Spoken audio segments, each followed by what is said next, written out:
Hello everyone, I am Vaishali Sahu, lecturer from government polytechnic college Sironj. मैं electronics and telecommunication branch में हूँ। जैसा कि आप लोग सभी जानते ही है, हम लोग यहाँ जो सब्जेक्ट पढ़ रहे हैं दैट इज़ एनालॉग सर्किट, जो कि इलेक्ट्रॉनिक RGBV की स्कीम में डिप्लोमा के लिए थर्ड सेमेस्टर में पढ़ाया जाता है। आज हम जो टॉपिक डिस्कस करने वाले हैं that is single stage and multi stage amplifier. जो हमारा कोर्स आउटकम है that is identify different types of transistor amplifier, जिसका लर्निंग आउटकम था सिंगल और मल्टी स्टेज एम्पलीफायर्स को पढ़ना। लास्ट टाइम हम लोगों ने पढ़ा हुआ था कि ट्रांजिस्टर्स क्या होते हैं, एम्पलीफायर्स क्या होते हैं। आज जब हम ये टॉपिक पढ़ रहे हैं उसमें हम कवर करेंगे single stage amplifier, multi stage, जो कि multi stage means multi stage के अंदर ही 2 स्टेज। आपको मेरी क्लास याद होगी, मैंने पढ़ाया था आपको ट्रांजिस्टर्स, जिसके 3 कॉन्फ़िगरेशन पढ़ाए थे, common emitter, common base, common collector. Amplifier के बारे में बताया था कि एम्पलीफायर क्या होते हैं। एम्पलीफायर ऐसा डिवाइस जो एक सिग्नल को बूस्ट अप करके देता है, उसकी स्ट्रेंथ को इंक्रीज़ करके देता है। हमने ये भी देखा था कि हमें इसकी ज़रूरत क्यों है, क्योंकि हमें लाउड स्पीकर में जब आवाज़ ज़्यादा चाहिए होती है, उसका एम्पलीट्यूड ज़्यादा चाहिए होता है सिग्नल का, तो हम उस सिग्नल को एम्पलीफाई करते हैं। इस एम्पलीफिकेशन प्रोसेस में हम जो एम्पलीफायर का यूज़ कर रहे थे वो कॉमन एमिटर ट्रांजिस्टर का यूज़ करते हुए हमने वो एम्पलीफायर का यूज़ किया था, जिसकी इनपुट आउटपुट कैरेक्टरिस्टिक देखी थी, फ्रीक्वेंसी रिस्पॉन्स देखी थी और डिफरेंट टाइप्स के एम्पलीफायर्स को हमने देखा था। जब हमने क्लासिफिकेशन ऑफ एम्पलीफायर्स पढ़ा था तभी मैंने एक बात बताई थी कि जो एम्पलीफायर्स होते हैं वो नंबर ऑफ़ स्टेजेस के अकॉर्डिंग दो पार्ट्स में डिवाइड होते हैं, that is single stage amplifier और मल्टी स्टेज एम्पलीफायर। ओके, तो हम पहला एम्पलीफायर डिस्कस करेंगे that is single stage amplifier. जैसा कि नाम से ही दिख रहा है सिंगल स्टेज मीन्स एक स्टेज यानी कि जब एम्पलीफिकेशन सर्किट में हम एक ट्रांजिस्टर का यूज़ करते हैं। यदि हम सिग्नल को एम्पलीफाई करने के लिए, कोई भी सिग्नल है, वीक सिग्नल है, उसको जब हमें एम्पलीफाई करना है तो उसके लिए जब हम एक ट्रांजिस्टर का यूज़ करते हैं, चाहे वो BJT हो, FET हो, जो भी हो, लेकिन ट्रांजिस्टर नंबर ऑफ़ ट्रांजिस्टर्स कितने होंगे, एक, तो उस एम्पलीफायर को कहते हैं सिंगल स्टेज एम्पलीफायर। अब यहाँ देख रहे हैं कि यहाँ पे एक कॉमन एमिटर ट्रांजिस्टर का यूज़ किया है और उसने जो सिग्नल इनपुट है, आप देख सकते हैं यहाँ पे जो सिग्नल इनपुट है दैट इज़ ये, इसका जो एम्पलीट्यूड है वो कम है, वहीं जब हम आउटपुट सिग्नल में जो मिल रहा है उसका एम्पलीट्यूड ज़्यादा है। तो इस प्रोसेस को हमने एम्पलीफिकेशन कहा है। और जब हम यहाँ पे केवल एक ट्रांजिस्टर का यूज़ करके एम्पलीफिकेशन की प्रोसेस को करते हैं तो उसको कहा जाता है सिंगल स्टेज एम्पलीफायर। ओके, अब देखिए सिंगल स्टेज एम्पलीफायर में यहाँ पे हम देख सकते हैं कि यहाँ पे कॉमन एमिटर ट्रांजिस्टर का यूज़ किया है, CE, ये ओके। एक सेकेंड, यहाँ पे एक कॉमन एमिटर ट्रांजिस्टर का यूज़ किया है, CE, जिसको VCC सप्लाई दी है यहाँ से, ठीक। अब यहाँ पे इस सर्किट में देखते हैं क्या क्या है। इस सर्किट में कुछ रेजिस्टेंस लगे हैं, दैट इज़ देखिए R1 और R2, ठीक है। R1 और R2 क्या करते हैं, हमारे सर्किट को बायसिंग और स्टेबलाइजेशन प्रोवाइड करते हैं कि हमारा जो सर्किट रहे वो स्टेबल रहे। चूँकि हम यहाँ से इनपुट सिग्नल देंगे तो ये जो R1 और R2 जो है हमारे सर्किट को स्टेबलाइज करते हैं और बायस रखते हैं। दूसरी चीज़ जो हमने Cin यूज़ किया है, Cin क्या है, हमारा इनपुट कैपेसिटर, ये वाला, ठीक है। इसकी वैल्यू लगभग है 10 माइक्रोफैरड। ये क्या करता है, AC सिग्नल को पास करेगा और DC सिग्नल को ब्लॉक करेगा। जो भी सर्किट साइड से DC सिग्नल आता है, हमने ये पता होना चाहिए कि जो कैपेसिटर होता है उसका जो रिएक्टेंस होता है वो हमको पता है और जो फ्रिक्वेंसी होती है और रिएक्टेंस होता है दैट इज़ इन्वर्सली प्रोपोर्शनल का मतलब क्या हुआ, क्योंकि जो XC होता है वो क्या होता है 1, ये हमको पता होगा, XC जो होता है वो क्या होता है 1/2 पाई, मतलब FC ठीक है। तो जो फ्रिक्वेंसी होती है उसका क्या होता है, इन्वर्सली प्रोपोर्शनल होता है कैपेसिटेंस, फ्रिक्वेंसी के इन्वर्सली प्रोपोर्शनल होता है। तो जैसे जैसे हम फ्रिक्वेंसी बढ़ाते जाते हैं, फ्रिक्वेंसी हम जैसे जैसे बढ़ाएंगे वैसे वैसे रिएक्टेंस कम होगा, और अगर फ्रिक्वेंसी को कम करेंगे तो रिएक्टेंस बढ़ेगा। तो उस थ्योरी से हम यहाँ पे जो रहता है सीन जो होगा वो एसी सिग्नल को यहाँ पे पास करेगा और डीसी सिग्नल को ब्लॉक करेगा। तो ये अगर डीसी सिग्नल नहीं, ये क्यों लगाया हमने, क्योंकि जो हमारा जो यहाँ से डीसी सिग्नल आएगा रेजिस्टेंस के तरफ से या सर्किट के तरफ से, वो हमारे इनपुट को मतलब इनपुट को डिस्टॉर्ट नहीं करे, इसलिए हम ये कैपेसिटर का यूज़ करते हैं। नेक्स्ट है emitter bypass capacitor. Emitter bypass capacitor CE, ये यहाँ पे है, इसकी वैल्यू लगभग 100 माइक्रोफैरड होगी। ओके, तो ये क्यों लगाया, अब हम देख सकते हैं कि जो हमारी यहाँ से करंट आएगी, AC करंट आएगी, तो AC करंट जो होगी वो CE से पास हो जाएगी और DC नहीं होगी, CE से पास होगी। अगर ये नहीं होता, मान लो ये कैपेसिटर नहीं होता, तो हमारी करंट किधर जाती, इधर इधर जाती, मतलब RE के करस्पॉन्डिंग अगर हमारी करंट गई तो क्या होता, वहाँ पे वोल्टेज ड्रॉप हो जाता। अगर वहाँ पे वोल्टेज ड्रॉप होता तो जो हमारा आउटपुट का वोल्टेज होता वो कम मिलता। अब चूँकि हम क्या कर रहे हैं, हमको तो एम्प्लीफिकेशन कराना है, एम्प्लीफिकेशन कराना है मतलब हमको आउटपुट का वोल्टेज बढ़ाना है, इसलिए ये कैपेसिटर की ज़रूरत होगी, जिसको बोलते हैं एमीटर बाईपास कैपेसिटर। क्यों, क्योंकि ये एमीटर करंट को बाईपास कर रहा है, इसलिए इसका नाम ही बोला गया एमीटर बाईपास कैपेसिटर। उसका आता है नेक्स्ट CC कपलिंग कैपेसिटर, जिसकी वैल्यू होती है 10 माइक्रोफैरड। क्यों, जब आउटपुट देंगे RL से हमने आउटपुट लिया, तो यहाँ पे भी यही चीज़ है कि ये AC सिग्नल को पास करेगा, DC को ब्लॉक करेगा, ताकि जो हमारा लोड रहे वो सही रहे। अगर उसमें DC सिग्नल है, हमें तो आउटपुट में लाउड स्पीकर का जो आउटपुट आएगा वो सही होना चाहिए, है ना। तो वो DC सिग्नल को ब्लॉक करेगा, AC सिग्नल को पास करेगा। ये कैपेसिटर उस टाइम पे ज़्यादा यूज़ होता है जब हम और इसके फर्दर अगले स्टेजेस में इसको इस सिग्नल को देते हैं, मतलब मल्टी स्टेज में, जैसे एक एम्पलीफायर से दूसरी एम्पलीफायर में देंगे हमारे सिग्नल को, तो उसके बीच में भी ये कैपेसिटर का यूज़ किया जाता है एक दूसरे को कपल करने के लिए, ताकि हमारा सिग्नल डिस्टॉर्ट ना हो। तो ये हमने देखिए इसके जो एलिमेंट्स थे, है ना, 4 एलिमेंट्स देखे। जो बायसिंग सर्किट जो देखा वो रेजिस्टेंस जो उसको स्टेबलाइज कर रहा है, input capacitor, bypass emitter bypass capacitor और कपलिंग कैपेसिटर। ओके, यहाँ पे ये देखो, यहाँ पे इस सर्किट में भी हाँ ये यूज़ हुआ है C1, जो कि हमारा C1, और इधर CC, यहाँ पे भी एक कैपेसिटर होना चाहिए जो कि कपलिंग कैपेसिटर कहलाएगा। ये हमारा C जो है एमीटर बाईपास कैपेसिटर। एक चीज़ ध्यान देने वाली, यहाँ पे जो इनपुट सिग्नल है वो चूँकि इस फॉर्म में है ना, और जो हमारा आउटपुट जो मिल रहा है वो हमें ऐसा मिल रहा है। क्यों मिल रहा है, कोई मुझे बताएगा? लास्ट क्लास में हमने डिस्कस किया था। ओके, तो ये क्यों मिल रहा है, क्योंकि हमने यहाँ पे कौन सा ट्रांजिस्टर यूज़ किया है, कॉमन एमीटर। कॉमन एमीटर क्या करता है, 180 डिग्री का फेज शिफ्ट कराता है, इसलिए जो नेगेटिव सिग्नल है वो एम्पलीफाई होकर पॉजिटिव में कन्वर्ट होगा और पॉजिटिव वाला साइड नेगेटिव में कन्वर्ट होगा। ओके, अच्छा, इस सर्किट में अब जो डिफरेंट करेंट्स फ्लो हो रही हैं वो हम देख लेते हैं।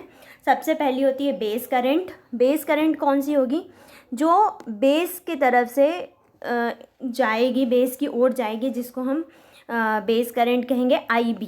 यहाँ पे देखो जो IB है वो एक capital IB plus small IB का दोनों ही इसमें है। क्यों है, ये 2 कंपोनेंट्स है। पहला है DC component IB, capital IB वाला, और एक है स्मॉल IB वाला जिसको बोला हमने AC कंपोनेंट। इन दोनों को मिला के जो टोटल करंट मिली वो मिली base current. Similarly collector current जो कि इधर से जाएगी IC, आउटपुट करंट होगी वो कॉमन एमीटर में। आपको ये चीज़ पहले से ही पता है कि जो एमीटर है वो कॉमन होता है, इनपुट जो होती है वो बेस करंट है, बेस, और जो आउटपुट होती है वो कलेक्टर करंट होती है। तो ये भी 2 कंपोनेंट से बनेगा, एक इसका AC कंपोनेंट, एक इसका DC component. Same emitter current के भी 2 कंपोनेंट होंगे, एक AC कंपोनेंट और DC कंपोनेंट। चूँकि ये कॉमन एमीटर है तो जो एमिटर करंट है वो बेस करंट और कलेक्टर करंट का एडिशन होगा, चाहे वो डीसी कंपोनेंट हो चाहे वो एसी कंपोनेंट हो, कोई भी कंपोनेंट्स हो, हमेशा जो एमिटर करंट होगी वो बेस करंट और कलेक्टर करंट का प्लस माना जाएगा। ओके, दोनों मिलके एमिटर करंट बनाएंगे। ओके, वोल्टेज गेन क्या होता है? गेन जो होता है वो output voltage upon input voltage होता है, ठीक है। तो वोल्टेज गेन जो होता है वो output voltage upon input voltage होता है। यहाँ पे अगर हमको गेन को निकालना है, ठीक है, तो गेन कैसे निकलेगा? इफेक्ट देखो, चूँकि हम एसी एनालिसिस कर रहे हैं तो हमने ये सर्किट को एसी इक्विवेलेंट सर्किट बनाया। एसी इक्विवेलेंट सर्किट मतलब डीसी कंपोनेंट को हटा दिए। ओके, जो हम एसी निकाल रहे हैं लोड आरएसी, ये वाला लोड, चूँकि देखो ये जो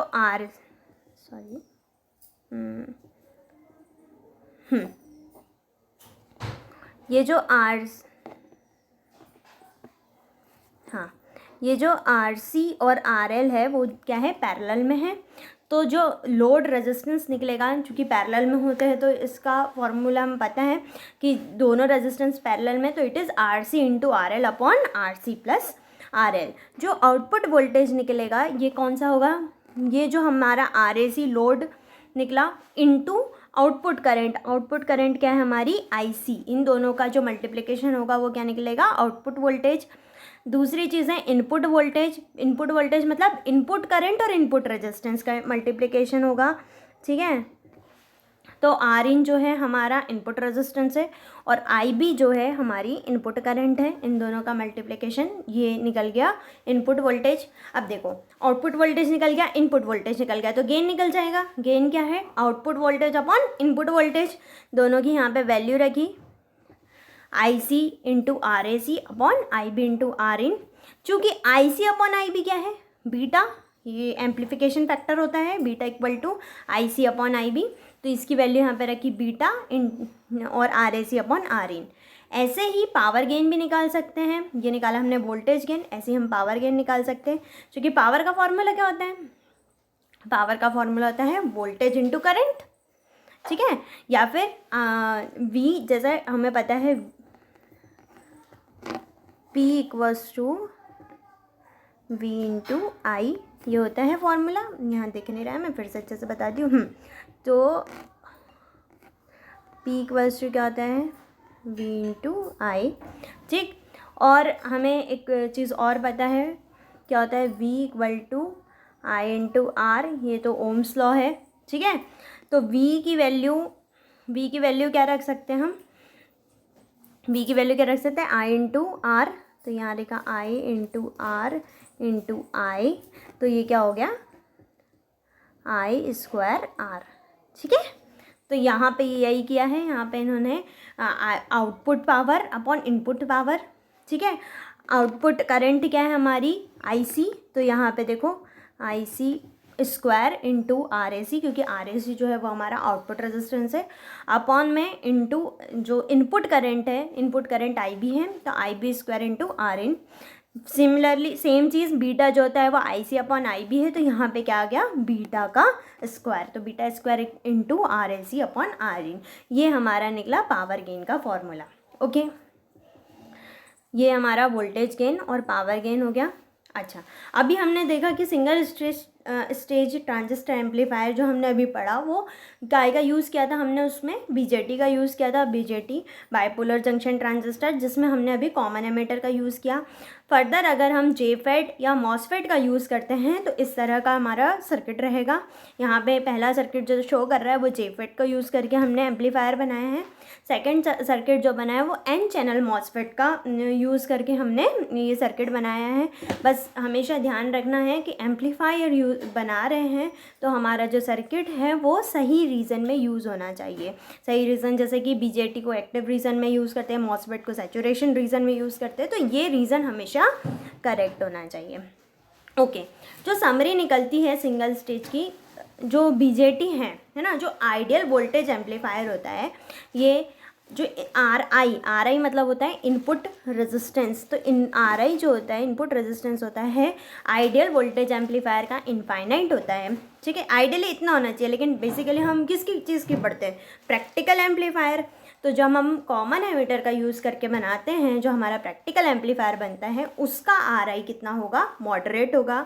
वहीं पे जब हम कॉमन कलेक्टर का यूज़ करते हैं उसका आर आई लार्ज होता है, और कॉमन बेस का यूज़ करते हैं तो उसका आर आई स्मॉल होता है। आर ओ क्या है हमारा, आउटपुट रेजिस्टेंस। आउटपुट रेजिस्टेंस जो कि बेसिकली आइडियली कितना होना चाहिए, 0 होना चाहिए, लेकिन कॉमन एमिटर के केस में ये लार्ज होता है, कॉमन कलेक्टर के केस में स्मॉल होता है, और कॉमन बेस के इसमें भी ये लार्ज होता है। ए वी सबसे इम्पॉर्टेंट कैरेक्टरिस्टिक जो होती है किसी भी एम्पलीफायर की, that is A V. A V means voltage gain, जो कि क्या होना चाहिए, ज़्यादा से ज़्यादा वोल्टेज गेन होगा तभी तो हमारी चीज़ एम्पलीफाई होगी, हमारा सिग्नल एम्पलीफाई होगा। तो आइडियली ये तो इनफाइनाइट होना चाहिए, बट कॉमन एमिटर के केस में ये हमेशा ज़्यादा होता है। कॉमन कलेक्टर में ये अप्रॉक्स 1 होता है, और कॉमन बेस में हमेशा ज़्यादा होता है। स्पेशली कॉमन एमिटर का यूज़ इसलिए ही ज़्यादा किया जाता है। ओके, और फ्रिक्वेंसी, हाई फ्रिक्वेंसी जो होगी एफ एच होगी वो इनफाइनाइट होनी चाहिए, बट कॉमन एमिटर के केस में ये कम होती हैं, कॉमन कलेक्टर और कॉमन बेस में ये ज़्यादा होती हैं। ओके, तो क्या एडवांटेज रही, एडवांटेज ये है सिंगल स्टेज ट्रांजिस्टर एम्पलीफायर का यूज़ करने के लिए, इसका जो फ्रिक्वेंसी रिस्पॉन्स होता है ज़्यादा होता है, और बैंडविड्थ हमेशा ज़्यादा मिलती है। इस चीज़ को याद रखिएगा कि जो सिंगल स्टेज एम्पलीफायर का जब हम यूज़ करते हैं तो इसके जो बैंडविड्थ होती है, हमको जो बैंडविड्थ मिलती है वो हमेशा ज़्यादा मिलती है। मोस्ट कन्वीनियंट है, लेस्ट एक्सपेंसिव क्यों है, क्योंकि आप सिंगल ट्रांजिस्टर का यूज़ कर रहे हैं, तो ऑब्वियसली अगर हम ज़्यादा ट्रांजिस्टर का यूज़ करेंगे तो उसकी कॉस्ट ज़्यादा आएगी, वहीं हम एक ट्रांजिस्टर का यूज़ करेंगे तो उसकी कॉस्ट कम आएगी। हाई ऑडियो फिडेलिटी देता है। डिस्टॉर्शन, इसमें हमेशा एम्पलीट्यूड का जो डिस्टॉर्शन होता है वो कम होता है, और फ्रिक्वेंसी का भी डिस्टॉर्शन जो होता है वो कम होता है। डिसएडवांटेज क्या है इसमें कि जब ये एक हम सिंगल ट्रांजिस्टर का यूज़ करते हैं तो कुछ दिनों बाद ये थोड़े से नॉइज़ी होने लगते हैं, नॉइज़ी या क्लाइमेट का इफ़ेक्ट पड़ने लगता है इन पे। ओके, ये एक फ्रिक्वेंसी रिस्पॉन्स जो कि हमने लास्ट इसमें भी पढ़ा था कि जो कॉमन एमिटर के बारे में पढ़ा था कि जो इसका फ्रिक्वेंसी रिस्पॉन्स होता है वो लोअर फ्रिक्वेंसी और हायर फ्रिक्वेंसी पे कम हो जाता है। जो इसका एम्पलीट्यूड यहाँ आप देख सकते हैं, लो फ्रिक्वेंसी और हाई फ्रिक्वेंसी में जो ग्राफ में दिख रहा है इसका एम्पलीट्यूड ऐसे डिक्रीज़ हो रहा है, जबकि ये मिड फ्रिक्वेंसी रीजन में हमेशा अच्छा काम देता है। तो जो हायर फ्रिक्वेंसी और लोअर फ्रिक्वेंसी रेंज के लिए ये डिसएडवांटेज है कि इसमें एम्पलीट्यूड हमारा कम हो रहा है। उसके बाद it provides poor impedance matching. जो इम्पिडेंस मैचिंग होती है वो थोड़ी सी कम होती है, इसलिए इसको फाइनल स्टेज में हम यूज़ नहीं करते हैं, इसलिए सिंगल स्टेज एम्पलीफायर के ये कुछ डिसएडवांटेज है। कहाँ कहाँ यूज़ होते हैं हमारे सिंगल स्टेज एम्पलीफायर, तो जो कि पब्लिक एड्रेस एम्पलीफायर सिस्टम होते हैं उसमें हमेशा इनिशियल स्टेज में लगेगा, स्टीरियो एम्पलीफायर में लगता है, वोल्टेज एम्पलीफायर की तरह यूज़ ही होता है। Tape recorder, CD player, VCRs, DVD players, इन सब में एम्पलीफायर यूज़ होंगे, और it is used in radio and television receivers में यूज़ होते हैं। ठीक है, रेडियो और टेलीविज़न रिसीवर्स में ये यूज़ होते हैं। अब हम पढ़ेंगे मल्टी स्टेज एम्पलीफायर। अभी तक हमने देखा सिंगल स्टेज एम्पलीफायर, अब हम मल्टी स्टेज एम्पलीफायर्स का पढ़ते हैं। तो आपको ये चीज़ क्लियर हो गई कि सिंगल स्टेज मतलब एक ट्रांजिस्टर यूज़ किया। अब मैंने अगर एक से ज़्यादा ट्रांजिस्टर का यूज़ करा तो ये क्या कहलाएगा, मल्टी स्टेज एम्पलीफायर। जब क्या होता है कि सिंगल स्टेज का एम्पलीफायर हमें जो गेन चाहिए, एक्चुअली जो पावर हमको चाहिए वो हमें आउटपुट में नहीं मिलती है, हमारी रिक्वायरमेंट ज़्यादा की है, और एक एम्पलीफायर हमें उतना आउटपुट या उतनी पावर या उतना गेन नहीं दे पाता है। तो हम क्या करते हैं, बहुत सारे एम्पलीफायर्स को कनेक्ट करके हम एक एम्पलीफायर बनाते हैं, जिसको बोला हमने मल्टी स्टेज एम्पलीफायर। अब यहाँ डायग्राम में भी देख सकते हैं कि जो भी जितने भी ट्रायंगल शेप में या त्रिभुजाकार शेप में जो बने हुए हैं ये एम्पलीफायर्स है। AV1 पहले ट्रांजिस्टर है, पहला एम्पलीफायर है, उसका गेन है। दूसरे एम्पलीफायर का गेन AV2, AV3, ऐसे अगर मैंने n एम्पलीफायर्स लगाए हैं तो इस तरीके का जो कॉम्बिनेशन का मिलेगा that is multi stage amplifier. Okay देखो, अब मल्टी स्टेज एम्पलीफायर में 3 स्टेजेस होगी। पहला एम्पलीफायर जो कि फर्स्ट स्टेज कहलाएगी, जिसमें से हम इनपुट देंगे। बीच में एक जो मिडिल स्टेज होगी, है ना, और जो होगी लास्ट स्टेज, जो कि लास्ट स्टेज से हमें मिलेगा आउटपुट।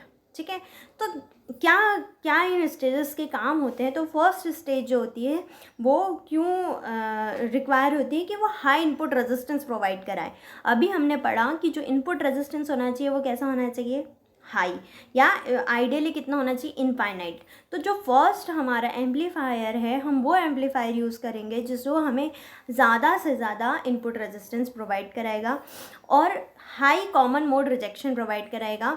जो भी डिफरेंशियल एम्पलीफायर्स होते हैं, इसमें जो कॉमन मोड रिजेक्शन रेशियो होता है वो हाई होना चाहिए। तो ये सारा काम कौन करेगा, इनिशियल स्टेज वाला एम्पलीफायर। मिड स्टेज वाला एम्पलीफायर क्या कराता है, बेसिकली गेन को बढ़ावा देगा, यानी गेन ज़्यादा से ज़्यादा बढ़ा कर देगा, मेजॉरिटी ऑफ वोल्टेज गेन जो बेसिकली मिलेगा। क्योंकि जितने भी अगर 15 स्टेज का एम्पलीफायर है तो पहली स्टेज इनपुट होगी और आखिरी वाली आउटपुट होगी, और जो बीच के 13 स्टेजेस होंगे वो कौन से मिलेंगे हमें, मिडिल स्टेज से। तो वो बेसिकली हमें गेन प्रोवाइड करा के देगा। शिफ्टिंग कराएगा डीसी लेवल की, कि डीसी लेवल का होना चाहिए सिग्नल का, डीसी लेवल वो कहाँ होना चाहिए, ये कौन तय करेगा, मिडिल स्टेज के एम्पलीफायर। और जो लास्ट स्टेज का एम्पलीफायर होता है, आउटपुट स्टेज का, वो क्या कराता है कि वो लॉस, जो गेन में जितना लॉस हो रहा है वो कम से कम हो। इसके लिए देखो, लो आउटपुट रेजिस्टेंस। क्यों लो आउटपुट रेजिस्टेंस, अभी मैंने बताया था कि जो आउटपुट रेजिस्टेंस होता है आइडियली उसकी वैल्यू होती है 0। तो आइडियली 0 होती है, इसलिए मतलब हमें जो हमारा प्रैक्टिकल एम्पलीफायर है वो कम से कम उस एम्पलीफायर का यूज़ करना चाहिए जो कम से कम हमें आउटपुट रेजिस्टेंस दे। तो ऐसा एम्पलीफायर यूज़ करेंगे जो कम से कम आउटपुट रेजिस्टेंस देगा, तो हमारा जो गेन का लॉस होगा वो कम होगा, है ना, और करंट जो चाहिए हमें वो प्रोवाइड कराएगा। Okay, gain of multi stage amplifier. अच्छा, अभी हमने देखा था कि पहले एम्पलीफायर का गेन जो होता है वो output voltage upon input voltage, मतलब पहले एम्पलीफायर का गेन हो गया AV1। ओके, दूसरे एम्पलीफायर का गेन माना AV2, तीसरे का माना AV3, ऐसे ही nth नंबर के एम्पलीफायर का गेन निकला AVN। तो जो टोटल पूरा जो हमारा मल्टी स्टेज एम्पलीफायर का जो गेन होता है वो इंडिविजुअल एम्पलीफायर के गेन के मल्टीप्लिकेशन के बराबर होता है। मैंने क्या कहा, मल्टीप्लिकेशन के। तो जो गेन A आया वो क्या आया, AV1 into AV2 into AV3, मतलब हर इंडिविजुअल एम्पलीफायर के गेन को मल्टीप्लाई कर देंगे।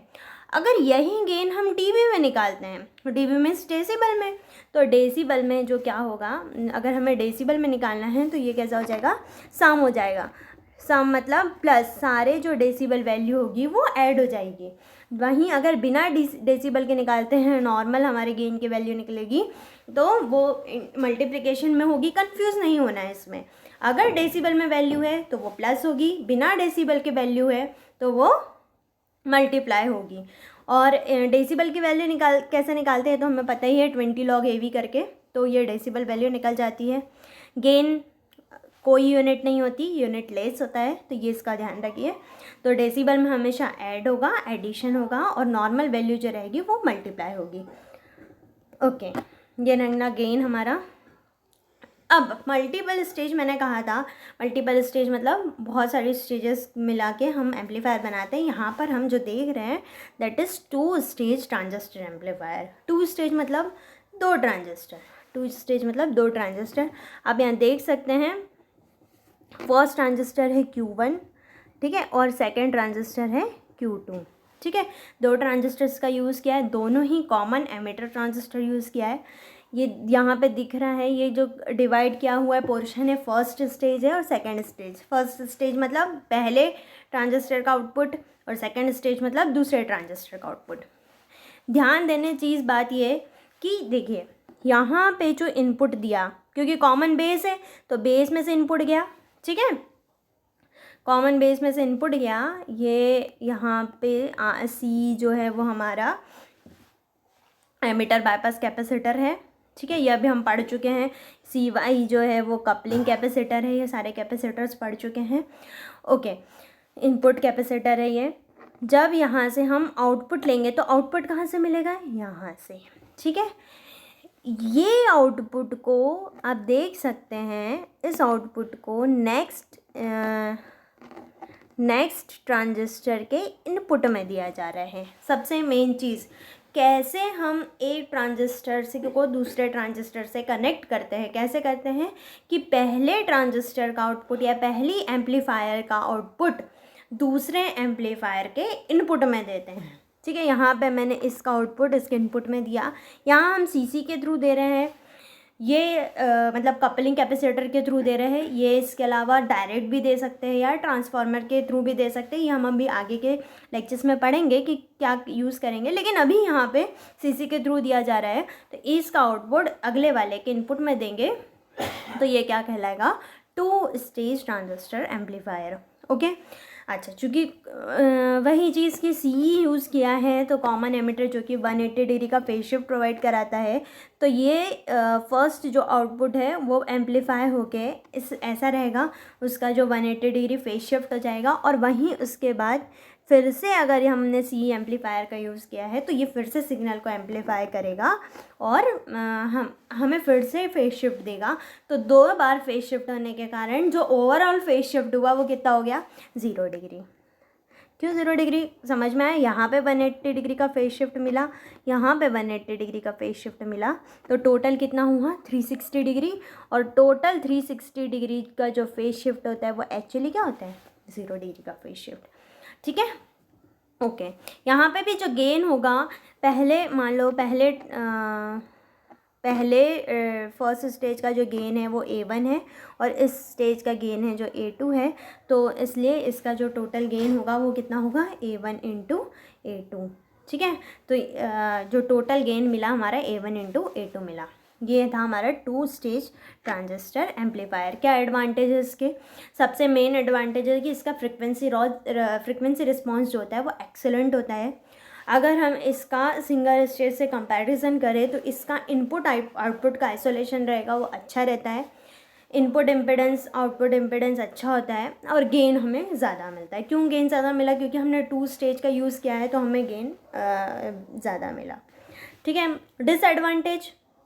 डिसएडवांटेज की है कि ये लो पावर है ना, इट इफेक्टिव लोड रेजिस्टेंस होता है, लो पावर का यूज़ कर रहे हैं। जो सिंगल स्टेज और 2 स्टेज के एम्पलीफायर है वो विथ एज मतलब टाइम के साथ वो थोड़े नॉइसी होने लगते हैं, उसमें थोड़ी आवाज़ें आने लगती है, ठीक है। और इम्पिडेंस मैचिंग नहीं हो प्रॉपर, तो इम्पिडेंस अगर मैच नहीं होगा तो जो हमारा गेन मिलेगा या पावर जो मिलेगा वो कैसा रहेगा, कम रहेगा। और पावरफुल एम्पलीफायर्स जो होते हैं वो थोड़े से कॉस्टली होंगे, क्योंकि ऑब्वियसली अगर स्टेजेस बढ़ रही हैं तो एम्पलीफायर्स की कॉस्ट भी बढ़ेगी और वो हैवी भी होते जाएंगे, बल्कि भी होते जाएंगे, ठीक है। ये एप्लीकेशंस थी। तो समरी ये है कि आज हमने क्या क्या पढ़ा, कि हमने एक सिंगल स्टेज एम्पलीफायर पढ़ा जिसमें एक सिंगल ट्रांजिस्टर का यूज़ करके सिग्नल को एम्पलीफाई करते हैं। फिर हमने मल्टी स्टेज एम्पलीफायर पढ़ा जिसमें हम n नंबर्स का यूज़ करके n एम्पलीफायर्स का यूज़ करके एक मल्टी स्टेज एम्पलीफायर बनाते हैं, और उसी के अंदर आता है एक 2 स्टेज एम्पलीफायर। अगर हम दो एम्पलीफायर्स का यूज़ करके हम सर्किट को बना रहे हैं तो वो 2 स्टेज एम्पलीफायर कहेगा। एक मतलब सिंगल स्टेज, एक से ज़्यादा मतलब मल्टी स्टेज। जो 2 स्टेज है वो भी एक्चुअली एक मल्टी स्टेज ही है, क्योंकि मल्टी स्टेज मतलब एक से ज़्यादा, और 2 स्टेज मतलब केवल 2 एम्पलीफायर्स का यूज़ करके बनाते हैं। नेक्स्ट लेक्चर में हम पढ़ेंगे कैस्केड एम्पलीफायर और कैस्कोड एम्पलीफायर। ये आप लोगों का असाइनमेंट कि जो बैंडविड्थ है सिंगल स्टेज एम्पलीफायर की वो मल्टी स्टेज एम्पलीफायर से कम होती है, ज़्यादा होती है, सेम होती है, इसका आंसर आपको देना है। दूसरी चीज़ की जो डेसिबल गेन है 2 स्टेज ट्रांजिस्टर एम्पलीफायर का, ये डेसिबल गेन है ना, वो प्रोडक्ट होता है या सम होता है या रेशियो होता है या product of voltage and current gain. ये आपका असाइनमेंट्स है। ये कुछ रेफरेंसेस हैं, आप इन लिंक्स पे जाके और थोड़ा सा देख सकते हैं, पढ़ सकते हैं कि क्या सिंगल स्टेज के बारे में कुछ और चीज़ें हैं। ये मैंने इनका यूज़ करके वीडियो बनाया हुआ है। इसके अलावा बस अगर आपको कोई डाउट है तो you can mail me, this is my email ID vaishali.sahu113@gmail.com। आपका कोई भी क्वेश्चन हो या आपके असाइनमेंट्स के आंसर भेजने हो तो आप मुझे मेल कर सकते हैं। Thank you.